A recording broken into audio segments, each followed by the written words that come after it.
So I'm going to start the recording in preparation for us to get started. So don't say anything now you wouldn't want your mother to hear. Oh. Hey, Linda. Hi.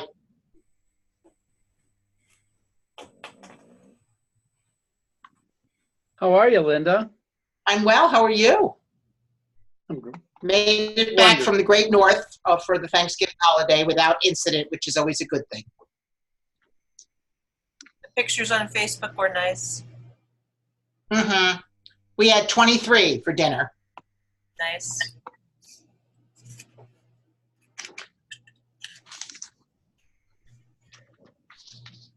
Linda, is that Augusta I see in the background at your house? I'm sorry? That art, is that Augusta number 12 right there? It is. Yep. It is. Right there. Yep. Yep. We've been, we were fortunate enough to have been there twice.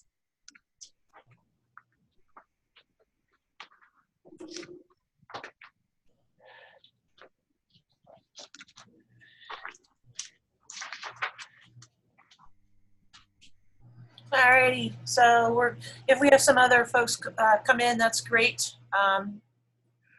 We'll get going. This particular learning lab is on the new chapter we just unveiled on emotional intelligence.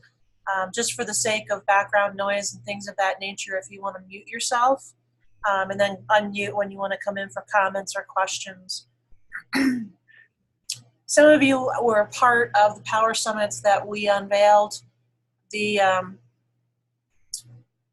first couple of versions of the chapter and helped us with feedback. In October, we unveiled the official version of the Power of Emotional Intelligence and the new culture chapter that we committed to do in 2019.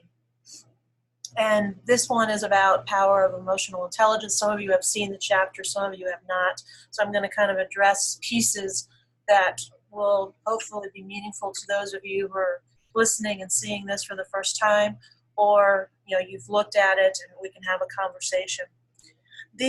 First I wanted to really kind of talk about the approach, because the power of emotional intelligence and the conversation on culture can be really, really large conversations.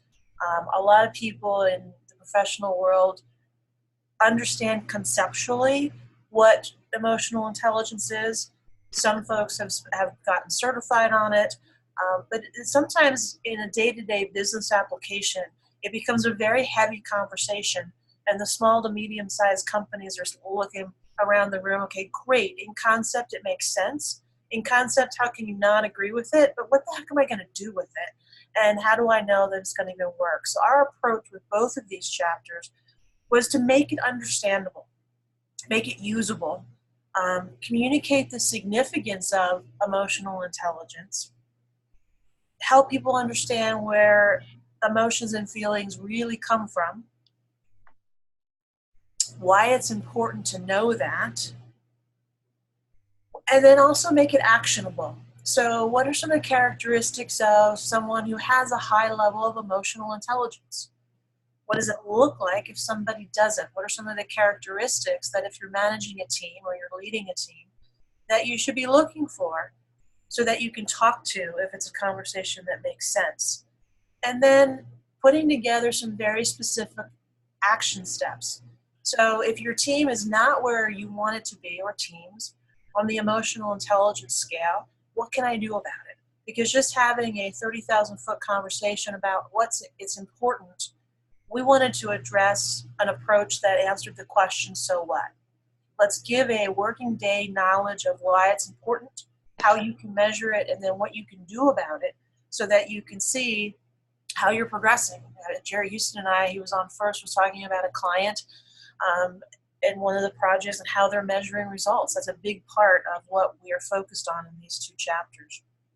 So again, one of the other things we liked about this, there's been a lot of research, as those of you who have been with Trusted Advisors Network for a long time know, even the newer folks, that part of our model and part of the uniqueness is that in our action plan, we're basically saying every individual has two life wheels. They have a personal life wheel and they have a professional life wheel. And as much as organizations traditionally have tried to keep the two separate, this whole concept of emotional intelligence reinforces that what we've been talking about in our processes is been relevant the whole time. Because you can't have a bad day at home and then, suck it up perfectly and not have some of that ooze out when you're in the organizations and vice versa. So a lot of what we pulled from to, not verify is not the right word, to help give credibility to the data that we put in this chapter, a lot of it comes from two sources. Travis Bradberry's book, Emotional Intelligence 2.0, is very well researched in this particular subject matter, as well as Daniel Goleman in his book, Primal Leadership. If you haven't read them, they're probably, pretty good reads. So Bradbury basically says in his research that 75% of a person's ability to succeed is linked to understanding and implementing emotional intelligence. And that's another piece that we talk about in this chapter. It's not just about understanding it, because there's so many behaviors that we talk a big game, and we understand them. But when we're in the heat of the moment, we forget how to implement them, which is why we took the approach that we did and say, okay, what is it? Why is it important? And then what do we do about it? Bradbury's research in his Emotional Intelligence book 2.0 says there's 4 domain categories that focus on emotional intelligence. The first, and they're categorized under 2 sets of competencies. One is personal competencies, the other one is social competencies. And just basically saying, what do I need to do to understand my personal emotional intelligence, and how do I implement it when I'm working with social constructs? And again, this is not the business world. These are techniques that can be used and understood when managing family relationships, community groups. We are human, we are human, we are human. And it really doesn't matter if it's in the traditional corporate world or if it's in some other form of social connectivity. So basically, personal competence is self-awareness, the ability to recognize and understand your moods, emotions, and drives. The second part of that is self-management, is how do we conduct or redirect disruptive impulses and moods. So it's managing and understanding our own self-awareness and how we're managing that. Social competence is all about the ability to understand the emotional makeup of other people. That's social awareness. And relationship management. How do we use our emotional clarity to work with others in managing relationships?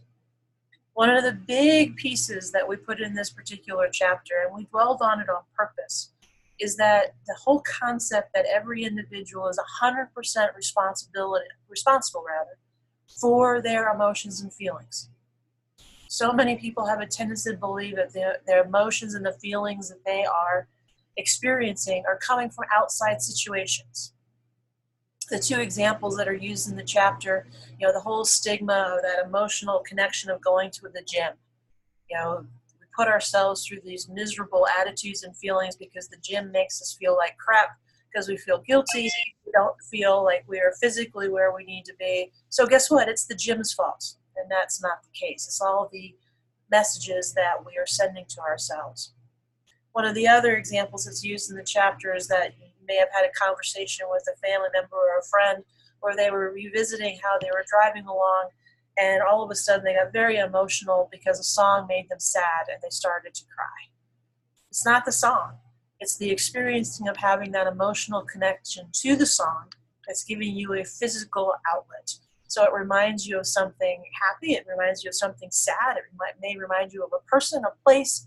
It doesn't really matter what it is, but trying to give folks an understanding through real-world examples that if you truly have a handle on emotional intelligence, you are taking 100% responsibility for the emotions that you have and the feelings that you have, and you are creating them, not the environment around which you are working. I didn't put this in the chapter, it would have been inappropriate, but I have a sister-in-law who has some challenges and is not always as balanced as probably should be. She creates behaviors because she wants a reaction from the rest of us. And it was very, I mean, I was pretty cognizant of what she's doing. I mean, nothing huge, nothing major, but after writing this chapter and doing this research, I mean, it's clear as a bell now when she goes into certain moods and she has certain behaviors. It's all for the point, and I don't know if she is doing it intentionally or is just what she's doing, but this chapter really helped me realize that she's a good person, and whether she's doing it intentionally, what she's doing is clearly to generate a reaction to get other family members to feel like her. And it's usually not joy and happiness. So it really was an opportunity to help understand, even my very tight-knit family. So that's the construct of which Bradbury says. And the reason we added Goldman's work is he takes it to the next level, and it also connects, I think, with our model, is that in addition to the 4 competencies that Bradbury constructed, Goldman said there's actually a 5th part, and that's motivation. Is why are you doing what it is that you're doing? A passion for work for reasons that go beyond the external drive has a big part with helping create that level of emotional intelligence, and it also connects to the culture. This wasn't intentional, but it worked out in a really cool way. We had committed to the network that we were going to do a chapter on emotional intelligence that can be added to any process, and one on culture. But as we were doing the research, having a high emotional intelligence quotient in your organization directly and can measurably impact your culture. So they are 2 very connected subject matters. Bradbury's found that a high level of emotional intelligence in 90% of the top performers he interviewed. And then only 20% of the people were interviewed as bottom performers.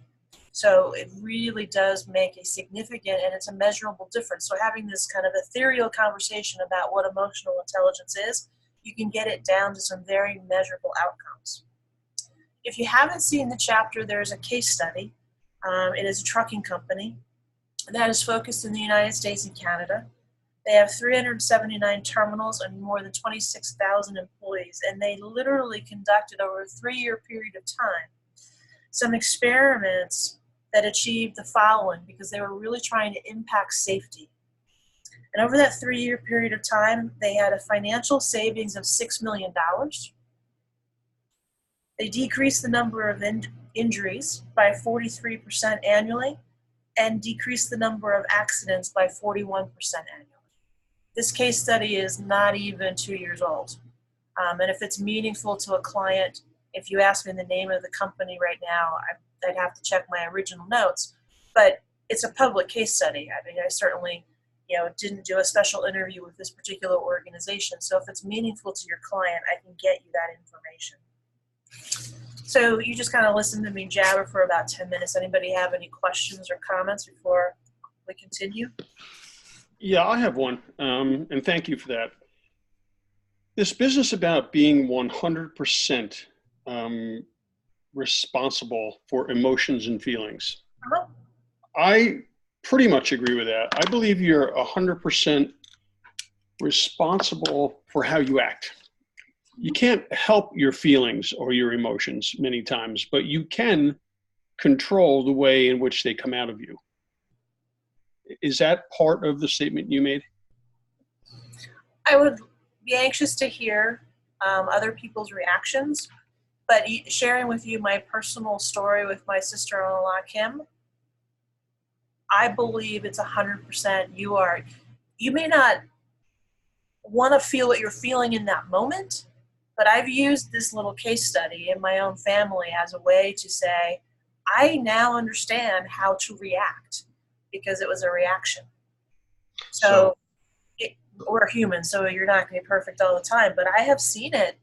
And she's a great person. She's a great mom. She's raising 2 fabulous kids. Her issues are by no stretch of the imagination significantly major.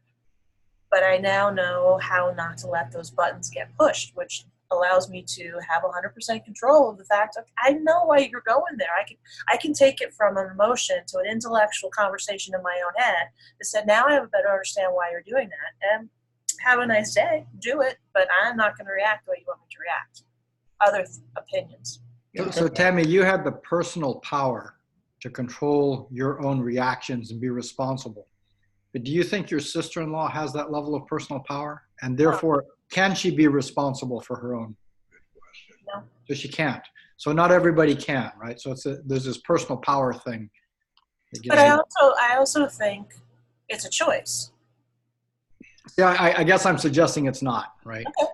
That some people, based on their upbringing, perhaps based on their genetics, perhaps based on their mental health, which may not be to the point of being called mentally ill, but still, there's different levels of health even when you're sane, right? Absolutely. May not have the choice. Right. Jerry? Jerry. I think there's something else at play here, of course, and I think everyone knows this, and that is what's your behavioral style, and to some extent, what's your motivators. Because if I'm a not steady person, or I'm really, really dominant, and I got to win all the time, the way I play out my emotional intelligence can be different than a person that doesn't display those characteristics, for example. And it's still a choice, but it's tougher if you're at the extremes in your behavioral style. It's tougher to manage that than if you're not. And so there's more at play here than just emotional intelligence. And I did want to ask a question about the whole motivation idea, because that's not really dealt with much in the module, which is fine. I like the module. We love the module here, actually, and we're going to use it. I think it's good stuff. But why was your choice not to include motivation? Because I think whether a person's motivated or not motivated has something to do with their emotional intelligence, and how they're thinking about themselves, for example. Well, we did deal with it in the first part of the chapter, maybe not to the depth that your team would have liked to see it, but that's, a note we can make for future revisions. When we unveiled this in October, I didn't connect it to values, but the group at Power Summit, we did and this ties to Jerry's point, we created an exercise to tie this to DISC, because it all plays together. We're one big equation. Emotional intelligence is not the only piece of the puzzle. Jerry's absolutely right. We didn't have time to tie it to DISC and values, but we did tie it to DISC, and the audience found some great similarities, which reinforces Jerry's point. It's the whole package. Other thoughts? Good afternoon, everybody. This is Doug. I just wanted to circle back to a comment that I guess it was Mike Myers had made. Having worked with people over the years, I got to admit it's an old phrase, but as far as I'm concerned, it's a goodie by Eleanor Roosevelt. Nobody can make you mad or upset without your permission. And I got to admit, I've shared that one with an awful lot of people. And I've been the first to admit it's not always easy. But if you take it to its extreme, and I didn't come up with this, but I'm borrowing it on a permanent basis. If you say that if you don't agree with that, then you're giving everybody else in the world to be your puppeteer, and you're just going to be the puppet that's going to respond when anybody decides that they want to make you dance, you dance. And most people that I find do not willingly want to give up that level of control. When I position it that way, they don't want to give up that level of control to another human being. And so I kind of use that to kind of set the table. And then I'll typically recommend affirmation techniques as a way of trying to kind of make headway into kind of reprogramming the behaviors. So they're not, as likely to go off half-cocked. They're going to take that one breath in just to kind of reset and go, wait a minute, is this really the way I want to, is this really the way I want to respond? Unfortunately, depending on people's school system and background, they may never have been exposed to what I just exposed you to in terms of those two thought processes. But I gotta admit, they've seemed like they've resonated with people awfully quickly. The other thing that I take, and of course my favorite subject on the planet, for those of you who know me well, is transactional analysis. And a lot of this I also tie into a conversation about TA and being on the side of the negative little kid, you know, in kind of either the victim or the rebel, and how much of that is coming from that, you know, based on stuff. But the question is, are you going to own it, or are you going to let somebody else control your life? So I will go back into lurk mode, and you can kind of kick that around any way you guys want. Can I ask Doug, is there a correlation, do you think, with any of this emotional intelligence to age? To just, we become more emotionally mature as we get older, not everyone. Don't say never or always, right? But is there a correlation? Do you think that younger people have more difficulty managing that? It may not have come to them yet that they can really control their emotions more than they think they can. Are you thinking more in terms of teenage years where hormones are going crazy? Or are you thinking from mid-20s? No, I think past that age. I think I even see it in some of the millennials that we work with. That and a technique we use, by the way, is we have our, especially our coaching clients, journal. Here's what happened today in an emotional reaction to something. Here's how I handled it. In retrospect now, here's how I think I should have handled it. How am I going to fix that? How am I going to do better the next time? You know, that kind of a process, because I do find a number of younger people who it's ready, fire, aim pretty frequently. Well, while I'll agree that I think there may be a tendency for that, I can't help but wonder how many of those are life lessons that people had to learn the hard way.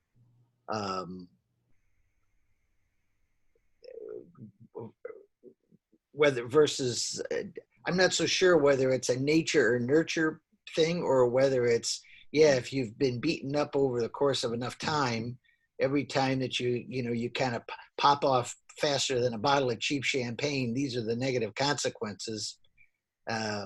Depending on the level of pain and suffering that somebody's learned, has gone through, yeah, they may be a little bit more conscious of that. But I got to admit, I've never seen any research on that one way or the other. So I'm just giving you purely a kind of a top of mind thought, Jerry. I would be curious to hear from other people on the phone, on the call though. Anybody else have some? So one of the things that I think is interesting here to mention, if I may, is this is a lifelong learning experience. I mean, emotional intelligence is not something you learn and you're done. It is something that at some point you have to choose that is important enough. One of the things that I oftentimes talk to people about is the effect of addiction in your personal life. And basically, the addiction in general stems from the idea that what feels good is good. So if you think about the emotional intelligence here as well, if it feels good to you to make other people feel as bad as you are, you're going to stick with that. Right? So the question becomes, at which point do you start realizing that your behavior is modifiable, that your side effects, your motivations may be actually personally driven, and you're not a victim of your personality, but you're deciding to take charge. And that's why these modules like this one have the ability to bring people into the state of understanding that their behavior is manageable, is intentional, and they own it. And that's why I like this thing. I don't think this module can be the end of the story, but it can certainly be a very good beginning of the story. Because everybody here has different motivations. And so for you to instigate people to understand the differences of other people's emotions versus their own, and then take ownership of those, that is the only thing you can start at this point and then coach through success. Thank you, Thomas. Anybody else? Tammy, I was just looking at this, and you were talking about linking this sort of the emotional intelligence to DISC and values. I guess my other question is, I noticed when this discusses social awareness, it refers to it as empathy. So could that also be connected to the attribute index empathy score and have that kind of all linked together? It can. In fact, we are talking with Intermetrics to see if we can blend some of this knowledge with the attribute index in particular, because those were picked specifically to line up with that. It might take more programming than is possible, but we're certainly working pretty hard. Well, excuse me, but I think unless there's something bogus about it, there's an EQ score on Intermetrics that already exists. There is, and there's nothing bogus about it. I mean, Intermetric stuff is good, but we're trying to make it easier for our customer base and to blend the two. Because after a while, doing two different assessments, I mean, we're also thinking about your participants. What's nice about Advanced Insights is that the participant thinks they're experiencing one assessment because they're having one interaction. I'm sure most of you don't send DISC and don't send values, and there's exceptions to every rule, but the Advanced Insight was created so that the person receiving the tool has a seamless, fluid, and that's what we're trying to see if it's possible to include what they've done with EQ, change it to some of our vocabulary so it mixes and matches, but then gives the participant a seamless experience and gives you one tool that you're looking at. Because so would that be the equivalent of, like right now we have a productivity page and a time management page that that's what we're trying to do. They just add an EQ page with those Right. 5 or 6 attributes in it? Correct. Got it. Or maybe even use more of his attributes from the EQ. It could be more robust than that. But Gerard's had 2 conversations with them. The first one was not as well received. I'm just being transparent. The second one was more well received, so we've got some work to do. Again, I don't understand the program behind it, so we're working on that. I'd love to be able to come to March's Power Summit and say we've accomplished this. Tammy, did you guys relate any emotional intelligence with the low I on DISC? In the as it relates to how? So, well, I've been doing some of this thing on large scale company with 7,000 people and whatnot. We find that low I leads to low ability to interact with other people naturally, which means you do not develop ability to interact, read people's emotions, etc. You don't develop your empathy to the extent that people with a higher I do. Right. And that affects. Go ahead. Now I understand more clearly what you were asking. Yeah, when we did the exercise at Power Summit, some of those comments evolved out of the conversation. I mean, it's not a direct correlation. I mean, it's not 2 plus 2 equals 4. It's kind of like 2 plus 1.5 equals 3.5.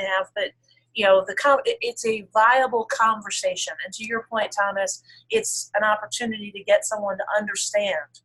And that's why that's the approach that we use, because a lot of people say they understand it.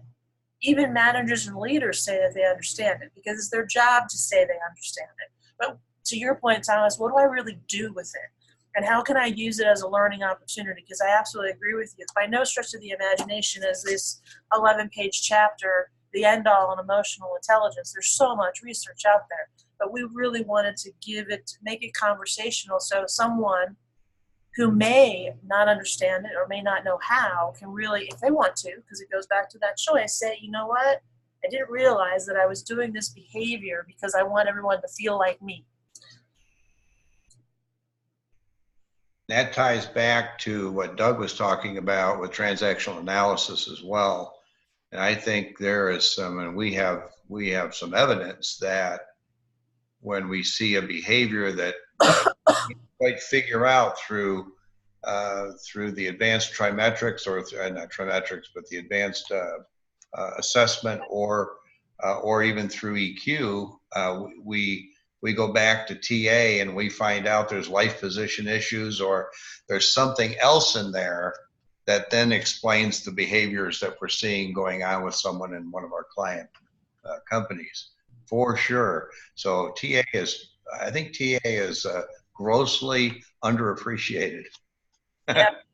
I knew I was going to get that, but we use it all of the time. It's one thing we will not, when people are picking modules that they want to learn from in management development, for example, we will not allow TA to be pulled out of the process because they learn so much about themselves, about parent, child, or adult, or they learn about life positions, or they learn about strokes.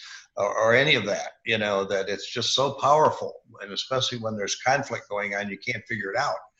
Go back to TA and you'll find something, generally speaking. I mean, we have a lot of tools in our collective tool bags, TA, the assessments, these types of modules. And it's really not that we sit here and talk like this around our table, but it's like creating that mirror that if somebody wants to truly look into it, can give them some tools on what to do.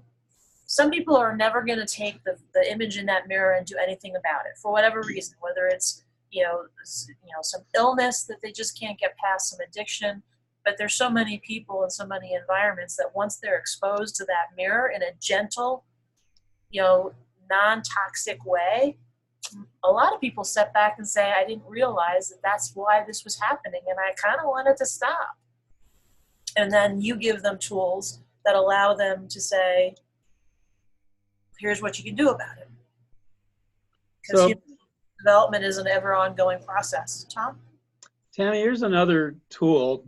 I read about it somewhere, and it's so simple.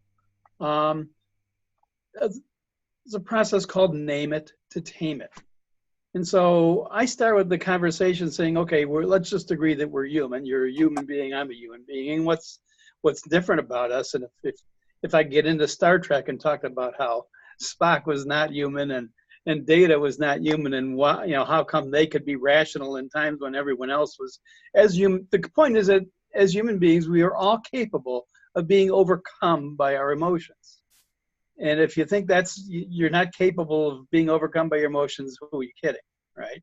So to Jerry's point and idea about let's keep a journal, I guess what I would recommend there is if you're writing your journal and you come upon a scenario when you were overcome by emotions and it affected your behavior in a way that, man, I wish I could rewind that and redo.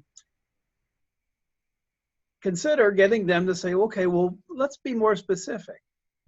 What was the feeling that you had? Let's put a name on it. And then from there, we can have a discussion about, well, what triggered that feeling? And just quick story, I had back to mixed disc in this, I had a very high D. And he had I got brought in to coach him because there were complaints about him being a bit too forceful, leaving people in his wake, whatever. And so he told me about a situation. He was in a meeting with the team and lost it. So, okay, and I knew, so anger, there's different flavors of anger. So what is it? What was it with you? Can we put a name on it? He goes, it was intolerance. And that was the road to getting him, well, working myself out of a job as it turned out in that gig. Awesome. Thank you all for the conversation. It's in the chapter, but I think one of the other things, the data that was put into here can also help from a buying process perspective to even get the ultimate decision makers to realize that, emotional intelligence is, again, not this professorial, ethereal construct. Bradbury's works far back as 1996 basically examined emotional intelligence up against 33 other workforce skills and discovered that emotional intelligence explained 58% of the success in all job types. If somebody has questions on why they should be investing in developing their team, again, it's not just about, EI, it's about the process that you all can bring to the table, because it touches on so many pieces that some very well-respected outside research, far deeper than trusted advisors, saying you got two sides of your life. If you try to disconnect those, as corporate America has tried for years, you're going to have problems, because you know, the intolerance. You know, somebody shows, you know, one of the team members shows up and is a basket case because she found out the night before that her longtime spouse, unbeknownst to her, wants a divorce. There's not too many people that are going to get that news and show up at work the next day and be emotionally calm and stable. It just doesn't work that way. You know, we see it all the time in our network. Most of the people who come to us are coming out of corporate America by choice. I'm sorry, force, not choice. And if you're coming out of corporate America by force and you spent 20, 25 years, 30 years, there's no way that you know, situation doesn't impact your family life. So between the research that they document, I think it really fits into the sales process or the buying process, because, you know, it's not just about understanding emotional intelligence. If you want to see, like this case study, the trucking company, some very significant financial, and they did the number of industries by percentage, but you all know as well as I do, in addition to that $6 million, those decreased injuries and accidents has a financial number attached to it as well, because that all costs the company money. And maybe they have some of that built into that $6 million, but there's other case studies out there, because obviously we couldn't make the chapter too long, but, you know, it's a conversation about, this is something that it's not just a conversation point, it's something that's measurably going to impact the growth and the sustainability of your organization. So then the last part of the approach was to say, okay, now I get it. So all of your points about, you know, getting somebody to see, but now what do I do about it? So if you have the chapter, you can read these as well. But one of the things we put in is characteristics of high emotional intelligence. And there are 7 bullet points, not because there's 7 magic bullet points, but we also suggest as a team exercise in the facilitation, as you go through these bullet points, just simply use a 1 to 5, 1 representing not so hot, 5 representing excellent, on how you would rate your team or teams in these particular areas. Again, it is not, you know, significantly significant as far as a research tool, but it can do a gap analysis. So they embrace change versus fearing it. They understand that change is a fact of life and they adapt quickly. Well, if the team looks around at each other at the table and says, you know what, yeah, we pretty much suck at change. You know, we rate ourselves a 2. Where do you want to be? Well, we need to be a 4 if we're going to capture some of these goals we've set out for 2020. Whereas one of them, they are curious, open-minded, and inquisitive, and they love looking for new possibilities. Well, they may look at each other and say, you know what, we're pretty darn good at that, because the reason we have the goals that we've set for 2020 is we are curious and open-minded, and we want to do really, really great things. But we get in our own way because we don't embrace change. And it can become a very powerful conversation and make it very specific to the team without getting overly complicated with spreadsheets and statistically significant data. It's just, where do you think you are? Where do you want to be? And what do we need to do as a team to get there? Hey, Tam? Yeah. As you were talking, what you spurred in my head was using that as a springboard in terms of thinking about adding the word when.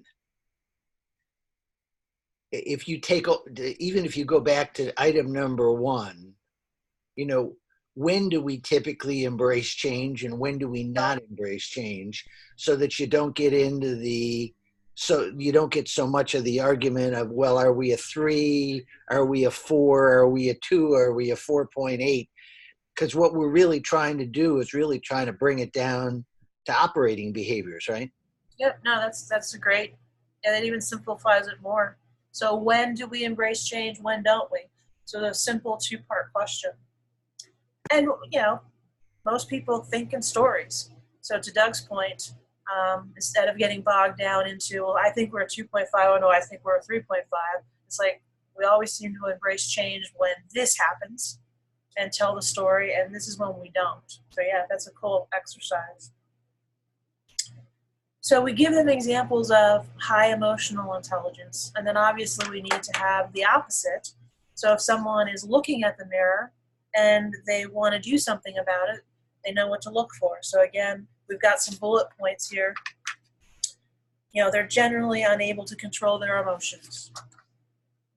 They are rather ambiguous to the feelings of others, even to people which they are close to. It goes to Tom's point about a low I, right?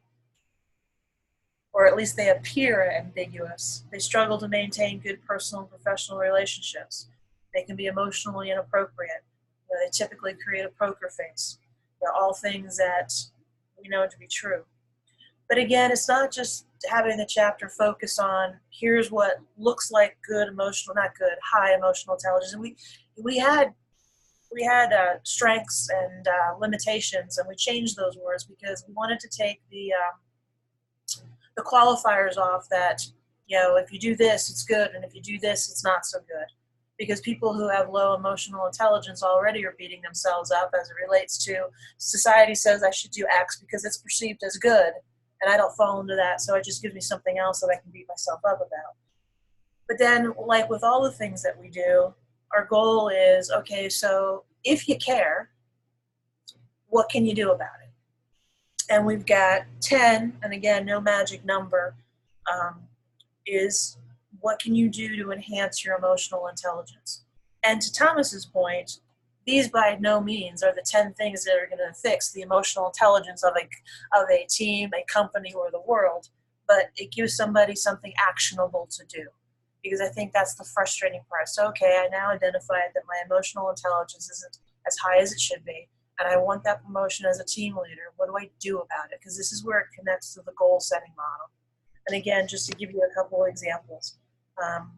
Become fluid in the language of emotions and learn how to identify and differentiate between your emotions and others. Start observing how you react to others, making a concerted effort to put yourself in the other person's shoes. Recognize recurring patterns in yourself. Again, this goes to name it or tame it. Here are some examples. When I get mad, this is what I do. One of the examples we have here, when I get mad, I shut down and stop contributing. Well, I curl up in my ball and I go in my hole because somebody said something that I didn't like. Well, if I want that behavior to change. And the last one that I'll read off is pay attention to how your emotions or feelings build up before you actually get triggered or react. This means that you should pay attention to the incremental contributors to your important emotions before they become important emotions and feelings. Can you manage the triggers so that when you need to do something about it, it's not as intense? Can you manage the intensity of your reactions? Can you have a conversation with Mary Jane 5 minutes after it happened as opposed to stewing on it for 5 weeks? Those types of things. Hey, Tammy. Yep. Hey, you touched on DISC and values and attribute index and so on, but what I'm wondering is, let's say that hasn't happened yet at this point, and you're looking at how do I really bring this to actionable things? What can I do, or how did you say it? Well, we have 10 things. Wouldn't one of the, if you haven't sold it yet or haven't done it yet, wouldn't advanced insights be like the first hard, measurable, actionable thing, objective thing that you would do so everyone would get that? Because a lot of this seems very close to self-awareness, correct? I mean, how do I operate? Why am I motivated? What are my, all of that. So is that in that list, or is there an assumption that that's already been done, or how do you look at that? We're not assuming either, because all of you use this stuff differently. Yeah. I do agree with your comment, and you're all really smart people and would know how to build it in if you did it up front, or you want to build it in after the fact. But I also think, Doug's comment about TA, if you don't want something as intense as attribute index, I think you could guide a conversation around the TA, and that's kind of a down and dirty exercise that you've got in your implementation manual, and probably know it well enough in the morning to be able to draw it. in the moment rather, to be able to draw it on an easel or a foot pad. Even to Tom's, suggestion, name it or tame it. So I think we have a lot of tools that sometimes we forget about. Mhm. The cube for attribute index. One of the things that, we trained to from the very beginning, and I stole this from Jay because I learned from him, but the whole reason the cube exists, and I don't want to say the cube is, scientifically connected to emotional intelligence, but everything we do is connected. The whole part was you don't like your score in practical. I'll use a real example. One of your peers, and I use it in certification, really successful in sales. Her empathy was a 4.5 negative. Mhm. So we all know where that puts her when we factor that. And I used her as a debrief example in a live certification. And I said, because I don't know about you, but I pick my vocabulary based upon the intensity of the score. And I said, Mary, when you're in high velocity, it's all about getting the results, because she was off the charts practical thinking. You quite frankly, don't give a crap about your people. And she looked at me deadpan. She said, you're absolutely right. I don't give a shit. And she got up and walked out, went out and had a cigarette. After that moment, she came back and she said, but in this business, I may have to think about that more. Because this is not always a hard charging, sales opportunity, right? So the whole concept was, can you keep that part of the cube in front of you all the time so that you can remember that I got to dial it down a little bit. It was very successful for her in her previous role.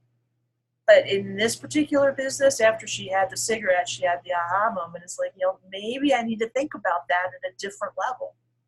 Mhm. So long-winded answer to say, if you have it, great, use it. If you think it's too much to add where you are, you've got some other tools I think you can get the same conversation across. So You could use the attribute index cube in that conversation just by itself. I'm sorry, Doug. So the next frame that Trusted Advisors is going to offer is going to be labeled resting bitch face, and you hand it to somebody to look in the mirror. Is that where you go with the next product enhancement? Maybe we should just add that mirror to the cube, kind of, stick it on the top. Now that we have cardboard cubes, you can slide the crack. Yeah. So We might have to call it something a little bit more PC than resting bitch face. no, that's. I think now it's RBF. I think is the politically correct. Although for someone who's a 4.5 negative empathy, she doesn't give a crap. She'd call it exactly what it is, right? Right. Tammy, I actually have a question for Jerry. Something he said intrigued me, and I have a follow-up question for him. Go for it. You said something about if someone was challenged in emotional intelligence, you said you have them journal. Like, this is what happened, this is how I solved it. Did you find in your experience that somebody who really has low emotional intelligence is truthful in that exercise? Well, that depends. How's that for a consulting? Yeah, there you go. That's an Arnie phrase. Or should I answer with a question, Linda, do you think, maybe? It really does depend, though. It depends on, with all of this, it's about change, really, and it's about awareness. So the journaling is an awareness tool. How do I bring this up to the surface so the person can see it? Now, if the person doesn't want to see it, yeah, they may never cross that threshold. But as I said to one of our newer clients the other day, I said, you either change the team or you change the team. So first you try to help them change. You like that, Doug? I think I might have gotten that from you. It's possible. But really, I think you try to help them. We have in this new client, this fellow's the CFO. He's a very high level person, brilliant. He treats his superiors with velvet gloves, and he keeps the iron fist available for everybody that reports to him or works next to him. And so we're either going to help him to change that behavior, or they're going to have to change him out. And what I was after with the client was, are you willing Yeah. to make a change if we can't get him over some period of time to see things differently? And his EQ report, is an emotional intelligence report, bears it all out. It's all there: low self-regulation, low self-awareness for that matter, his social ability to work with others and build networks and work with others is not present. He runs a fiefdom, and that's it. And so he'll definitely be a person that will force him to journal, and he will fight us every inch of the way. We know that. But if he doesn't begin to come around in some reasonable period of time, you've got to do something about it, because there are some people who will not move, right? Hey, Jerry, how did you develop or measure his EQ score? I use an assessment. There's a million assessments out there. I use an assessment to try to figure it out and see whether or not, but it's all based on everything we've been talking about here today. So you have the pieces of the tool already. You can figure it out, and you can ask questions like the questions that we've all been posing today. We can ask questions, and what happens when this happens. You can look at their behavioral style. You can look at their values, and if they're a high political person and they're really low in their social, for example, that's going to manifest itself differently than if they're not. And it's going to, and depending on their level of emotional intelligence, it's going to play differently or not, right? Because anybody, I think it was Thomas that said, anybody, it's a choice. We can manage our emotions if we choose to. But it's very conscious, and it goes on over a long period of time. So, we have, you guys all have this too. We have clients who say, well, this guy's been this way for 26 years. Can you change him? We'll give you a 4-week contract. Can you change the guy? Really? It's ridiculous. No, Jerry, you can do it in 3. We asked for at least 6 months. Seriously. Electroshock therapy seems to work pretty well in a Well, there's that, but we don't do that so much on the west side of the country. That's more an east side of the country thing. Yeah. So Linda, what the journaling is so powerful, and one of our people just started doing that, and we called it brilliant. He was very humble about it, but it was working so well with a sales manager who had disdain for women that worked for him. He didn't treat them the same as he treated men. And we had to either get, and he was a great salesperson in his own right, and he was a good leader of the men, but not a good leader of the women. We had to get him to change, or he was not going to be there. Well, he's there, and he's been promoted. So he changed because he wanted to. And he was a young guy. He was in his real late 20s, I think. He was a really, really young guy. And so he had some growing up to do on top of just pure emotional intelligence, right? He was immature. But all of that and that journaling brought it to his attention. And we are very strict with our people that we work with that they must do the journaling. It's not an option for them. They are required by us to do it. If you're not going to do that, you're not playing. And they fake it. They'll write down what they think you want them to hear, but we know better, don't we? We know when we're being, well, most of the time, right? I saw that shift of eyebrows there, Thomas. We know most of the time that when we're being told a story, because we've heard it all before, right? So, yeah. Well, you want them to do the work, right? Not you to police them. So it has to be a voluntary thing, right? And you can feel the shift when that happens. I think that you start to see where they're coming to you with something, and they're excited about it and saying, hey, I did this and it worked. And I got the result I wanted, and I didn't have to pound the guy over the head with a hammer to get it. And it starts to work, and then they're encouraged, right? Then we encourage, right? So, yeah.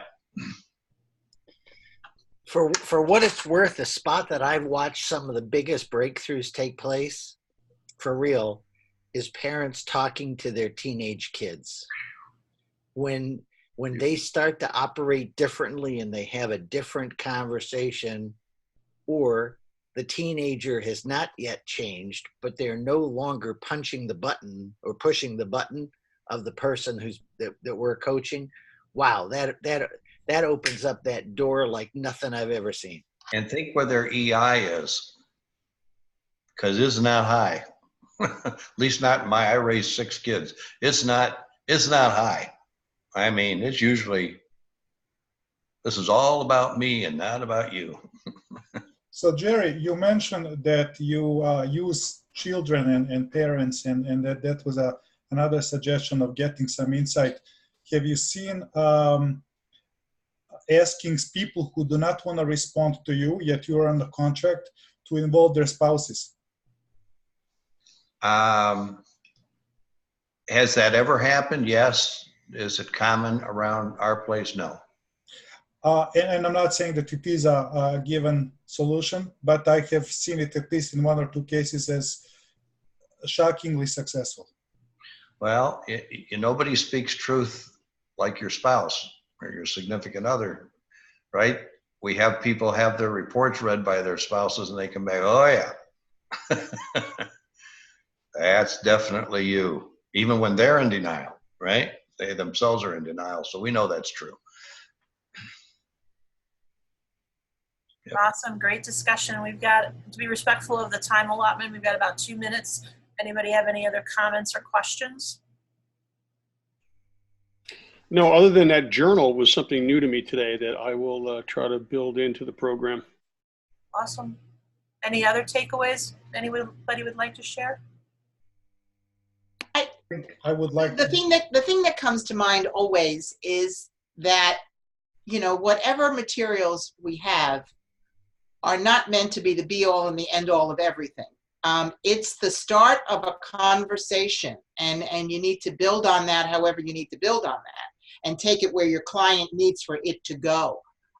So, you know, I think you've been very fastidious about presenting anything new in that way, and I think that needs to continue. And then, you know, taking it to whatever level it needs to go to is up to us as affiliates and as coaches. That's right. And I think we need to dig back into transactional analysis. I think that there's a lot of answers there, especially if we've tried everything else and we're struggling. Where is this coming from? Well, it's coming from their life experiences and the way that they were raised and all of that stuff, right? And TA gets to a lot of that if we really look at it. I've used TA as an initial thing with a group of people, and it, you know, the awareness that it produces of how they interact with each other has been phenomenal. So I haven't used it in a long time because we have all these other neat stuff. And to Tammy's point, we forget what we have sometimes. And it's like, you know, maybe we need to go back to some of the basics that we've had for 100 years. We're going to start something this month. We're not sure exactly how we're going to implement it, but to that whole point, some kind of communication, and it'll be the next 2, or the first 2 will probably be hard copy mail, because just as a way to get attention. But to put, like I mentioned, the cube, you know, to send you a cube with, you know, 3 or 4 exercises, you know, that you probably learned in certification, and you all were certified, you know, with rare exception eons ago, that it's like, I totally forgot about this. Because, you know, it's just like my Paul Anovic story, when he was, I don't know, he had won coaching with me at Power Summit, and we were talking about a client, and it was like so obvious to me. It's like, Paul, it's dialogue.